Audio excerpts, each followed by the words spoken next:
What happens when you mix the satisfying kung fu of Sifu with the gruesome finishers, occasional gunplay, and basic parkour of Sleeping Dogs? Well, the answer is Acts of Blood. Making a successful beat-em-up game is not easy in the current conditions of the gaming industry, where not many gamers are looking forward to playing something released in the genre. Just looking at the best-selling charts from the past years proves that across all platforms, including PC, fighting games are not one of the top 20 best-selling games of the year.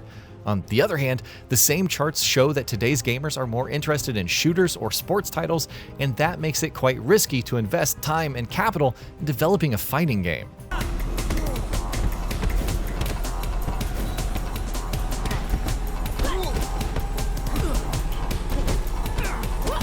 Yet, Sifu caught the world by surprise in 2022 and turned a lot of heads towards beat-em-up games.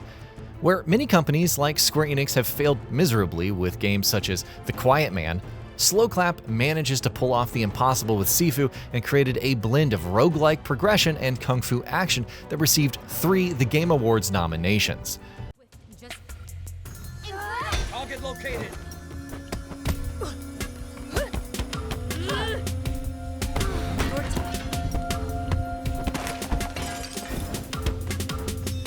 The success of Sifu proved the gaming world still appreciates innovative titles even if they're from smaller and lesser-known studios. That is why Acts of Blood, the debut title from the Indonesian Eksil Game Studio, should be the next indie game that you need to have on your radar. Acts of Blood follows Hendra in his quest to find justice for the murder of his family in the criminal underworld of Bandung, Indonesia's 4th most populated city. Hendra is a law student who is failed by the corrupt justice system, deciding to take matters into his own hands and face the criminals on his own.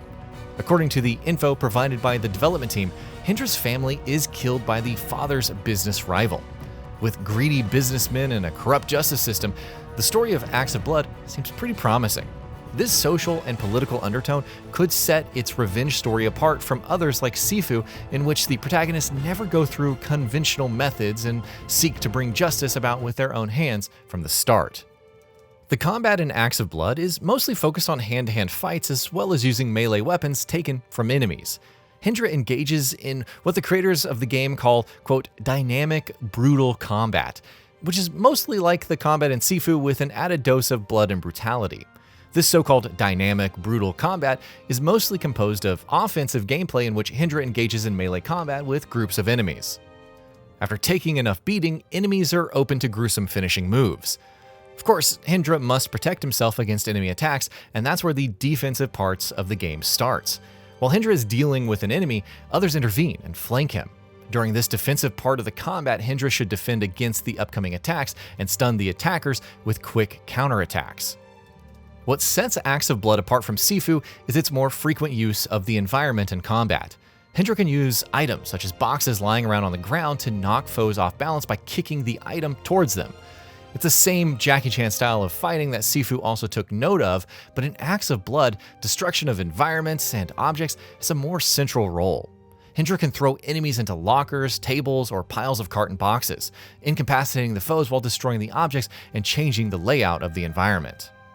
This function serves another purpose as well, since some boxes or lockers contain weapons that Hendra can use.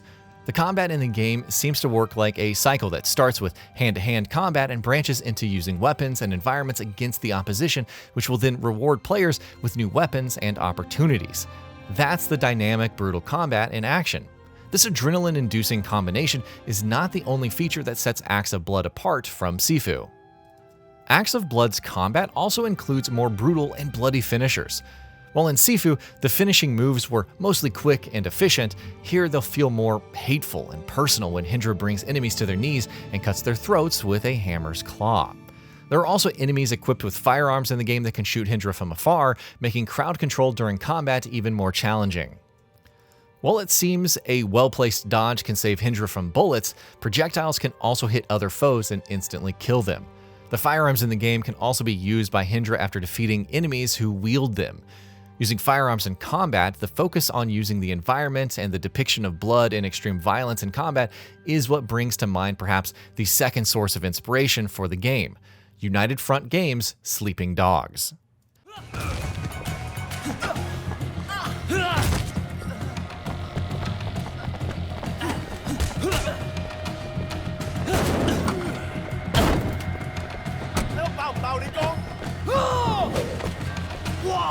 Released in 2012, Sleeping Dogs was supposed to be part of the true crime franchise owned by Activision, but the project was abandoned by them and the publisher purchased the rights, renaming the game to Sleeping Dogs. Considered by many to be one of the most underrated action games, Sleeping Dogs' story follows an undercover cop fighting the Triad in Hong Kong. The game's open-world design, as well as interesting side activities and engaging storyline, brought the game's nickname, GTA, in Hong Kong. While Sleeping Dogs was mostly focused on harsh martial arts fights, players could use different types of firearms to engage in ranged combat. Brutal combat and guns are not the only features that Sleeping Dogs and Acts of Blood have in common. There is also parkour. Parkour in Sleeping Dogs allows players to jump over obstacles such as crates or tables lying around, or climb over walls to make a shortcut during on-foot chases, or even smaller-scale buildings in the neighborhood to reach the rooftops with the hope of finding hidden items and collectibles. Acts of Blood also incorporates a relatively similar mechanic that the devs call traditional parkour. This simplistic implementation of freerunning allows Hendra to get over obstacles and climb the environment to surprise enemies and get the upper hand in combat, or even for more defensive scenarios to flee from combat when the situation gets out of hand. As the debut title from an indie studio, Acts of Blood is trying to follow in the footsteps of giants by trying to bring the best of two high-octane action titles to the table. Of course, Eksil Game Studio is not the only Eastern studio to come out of nowhere and potentially make wonders.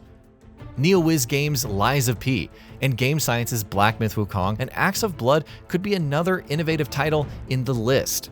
Acts of Blood has no release date yet, but looking at multiple gameplay trailers promises a game worth the wait for those who love a good beat-em-up title.